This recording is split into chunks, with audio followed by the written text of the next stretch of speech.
ملګرو، ساینسپوه سټیفن هاوکینګ هغه چې له کوم شي څخه ویره درلودله هغه بل شی نه و، بلکې هغه د وخت سفر و چې په انګلیش کې ورته ټایم ټریول پاراډوکس وایي. سټیفن هاوکینګ ته دا اندېښنه وه چې کیدای سي په راتلونکي کې یو وخت سفر کوونکی زموږ زمانې ته راسي او زموږ نړۍ تباه کړي. سټیفن هاوکینګ باور درلودی چې د وخت سفر ممکن دی او انسان کولی سي چې ماضي یعنی تیر وخت او راتلونکي ته سفر وکړي. خو سټیفن هاوکینګ دا هم ویل چې ماضي ته د وخت سفر کولی سي نړۍ له خطر سره مخ کړي. که څوک یوازې یوه دقیقه هم شاته ولاړ سي همدا کار کولی سي چې نړۍ له خطر سره مخ کړي. اوس به تاسو ووایاست چې که یو څوک یوازې یوه دقیقه شاته ولاړ سي نو څه به پیښ سي؟ نو سټیفن هاوکینګ دا خبره د یو مثال له لارې تشریح کوي.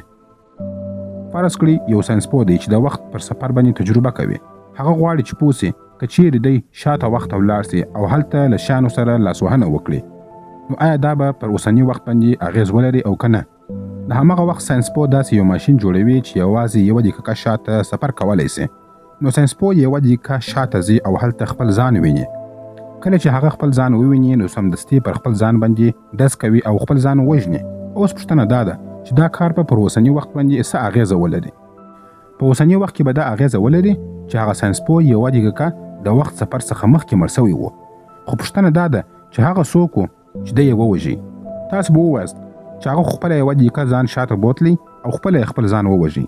خو دلته بیا بله پوښتنه پیدا کېږي، که هغه یوه دقیقه مخکې مړ سوی و نو بیا څنګه یې د وخت سفر وکړي؟ که هغه د وخت سفر نه وي کړی نو بیا څنګه یې خپل ځان ووژي؟ که هغه خپل ځان نه وي وژلی نو بیا هغه څنګه مړ سو؟ نو څوک و چې هغه یې ووژي؟ ملګرو، زموږ کائنات پر ځینو اصولو باندې چلیږي. کائنات خپل قوانین لري چې ماتېدلی نه سي. په دې کائنات کې د هرې پیښې لپاره یو علت یعنی سبب ضروري دی. بې له علته هیڅ پیښه نه سي رامنځته کېدلی.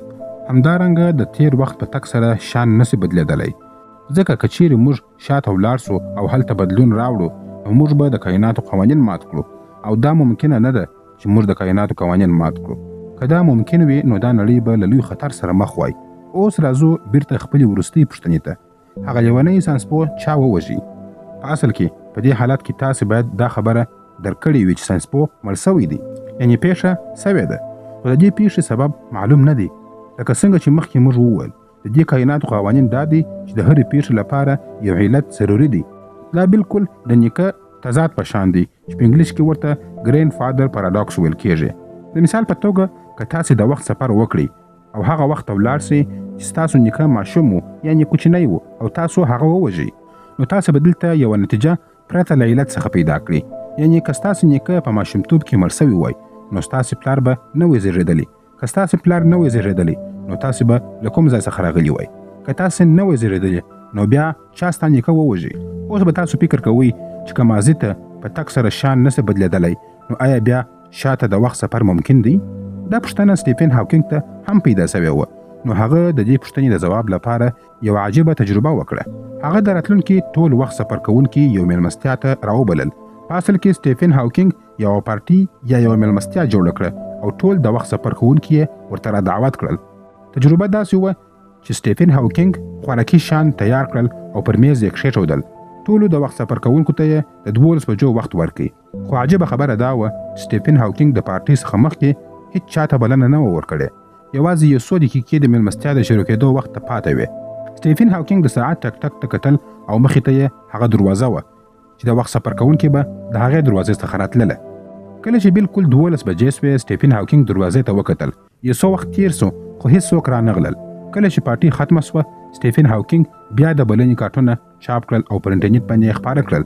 د سټیفن هاوکینګ د پارټي بلنه لا هم شته.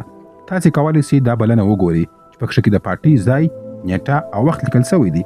که تاسې کولی سئ ماضي ته د وخت سفر وکړئ نو سټیفن هاوکینګ به لا هم ستاسې انتظار وکړي. باید خامخا د هغه پارټي ته ولاړ سئ. آیا رښتیا هم تاسو د سټیفن هاوکینګ پارټي ته د تلو فکر کوئ؟ که داسې وي نو مخکې له دې یو بل ډېر خطرناکه تضاد وپېژنئ چې د نیکه له تضاد څخه هم ډېر خطرناکه دی. د نیکه د تضاد له مخې شاته وخت ته تګ ممکنه نه دی او که فرض کړئ بیا هم لاړ سئ نو هلته بدلون نه سي راوستلی.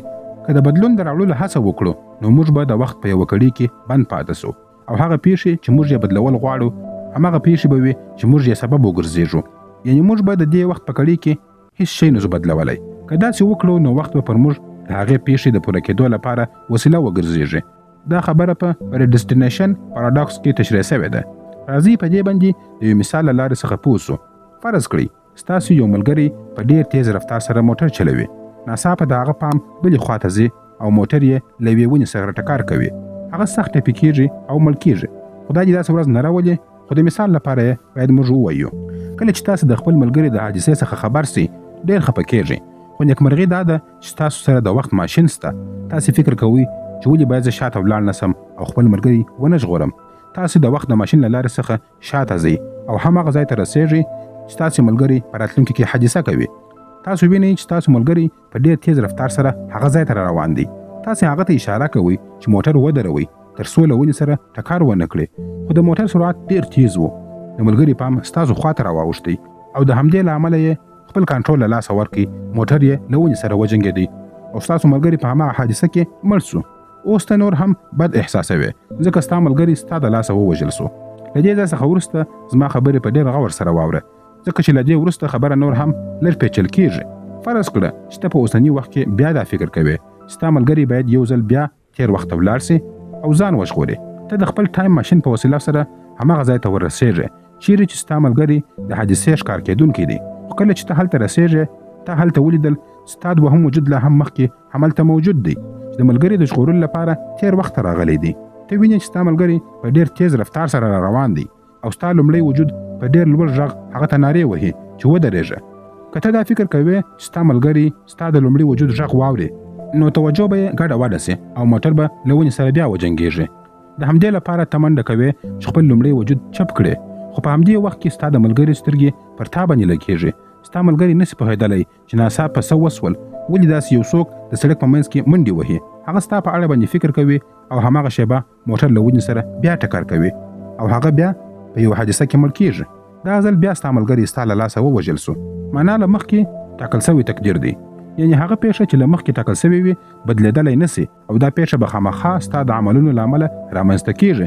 ته به د وخت په هماغه کړۍ کې بند پاتې سې.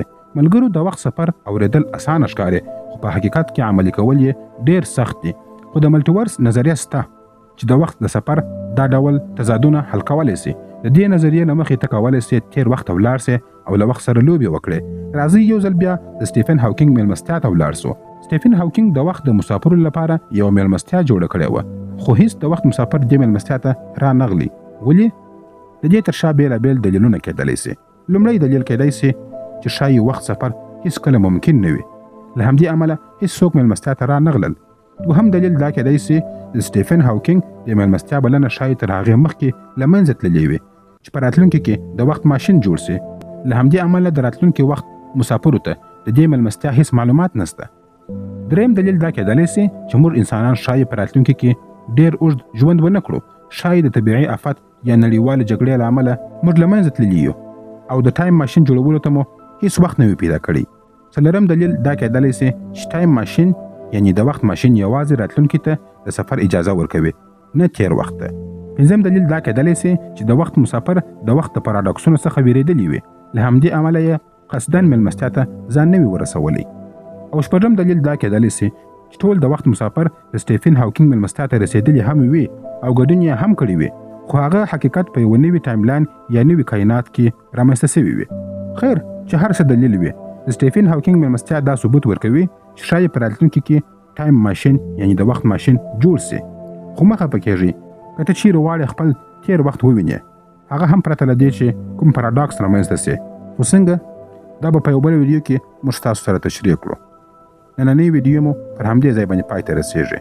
که مو ویډیو خوښه سوې وي ویډیو لایک او شیر کړئ. خپل نظرونه مو حتما په کمنټ کې راسره شریک کړئ.